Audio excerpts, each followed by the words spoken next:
பள்ளிப்பாளையம் அருகே நள்ளிரவில் பனிக்குடம் உடைந்த நிலையில் அரசு ஆரம்ப சுகாதார நிலையத்திற்கு அழைத்துச் செல்லப்பட்ட கர்ப்பிணிக்கு இறந்த நிலையில் ஆண் குழந்தை பிறந்தது.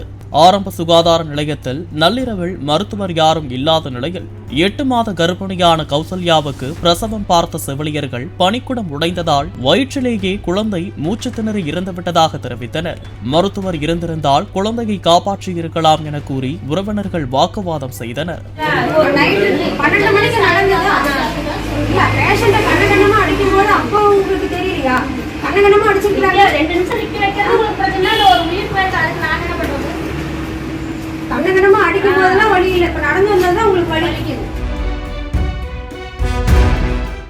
பிளே ஸ்டோர் மற்றும் ஆப் ஸ்டோரில் இருந்து பாலிமர் செயலியை QR கோடு மூலம் பதிவிறக்கம் செய்யுங்கள்.